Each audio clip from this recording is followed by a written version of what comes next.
We have a 2005 Chevy Colorado. We're going to go through the steps in replacing the fuel pump.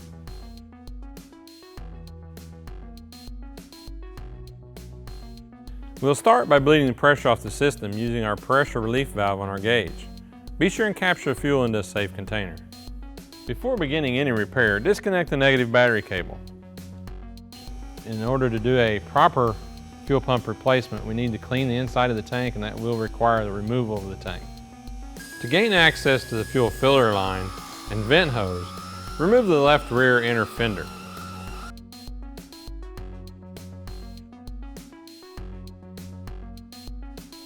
Disconnect the fuel filler hose and vent line.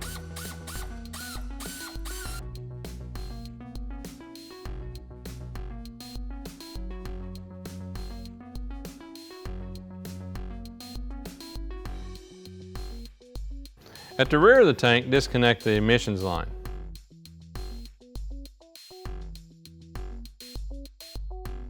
At the front of the tank, disconnect the fuel lines.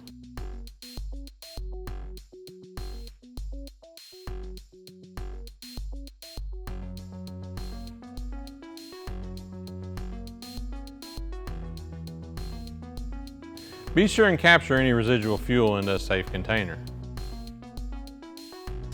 With the fuel tank properly supported, disconnect the tank straps.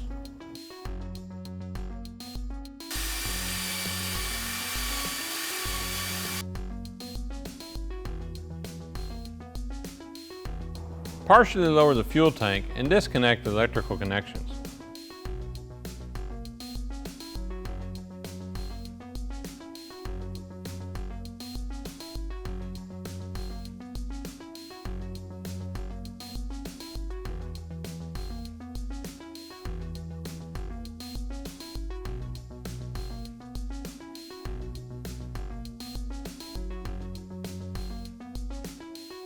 It's a good idea to clean the outside of the tank before removing the module assembly.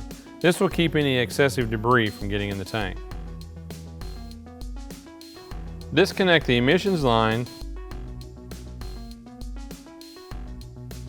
and fuel lines. Be sure and capture any residual fuel into a safe container.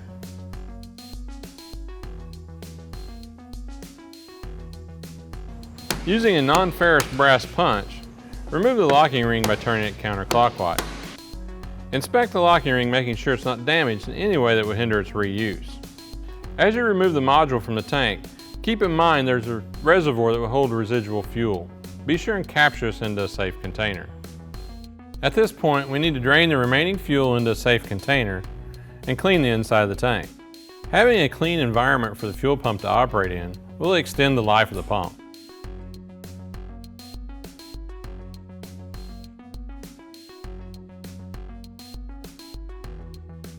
With the inside of the tank thoroughly cleaned, we're ready to install the new Airtex module assembly. Install the float arm into its location on the sender card.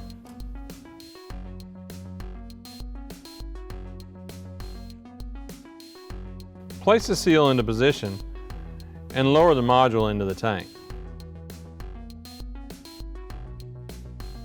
As you fully seat the module assembly into place, be sure and align the locating notch in the top of the tank with the tab on the bottom of the flange.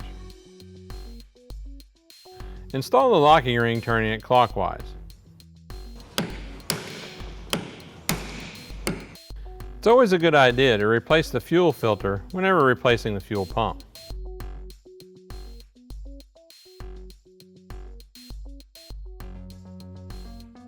Reinstall the fuel lines into position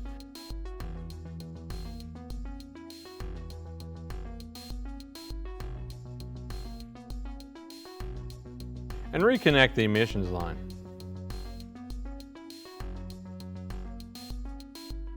With the tank partially raised into position, reconnect the electrical connections.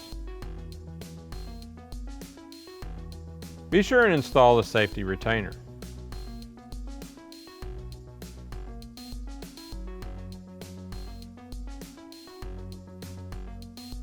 As you raise the fuel tank into position, be sure and work the fuel filler and vent line over the top of the frame.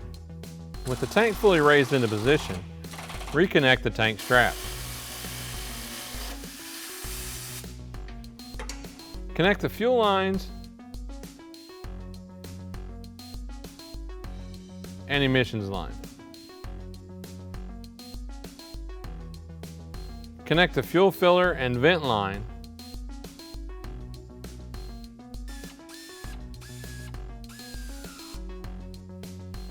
And reinstall the inner fender liner.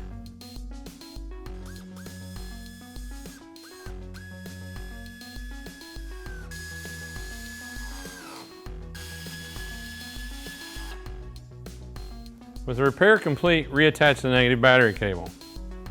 Cycle a key 2 to 3 times in order to charge the system.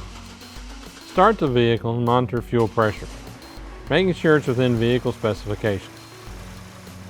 Now before we remove our pressure gauge, we'll shut the vehicle off and bleed the pressure using our pressure gauge, making sure to capture any fuel into a safe container.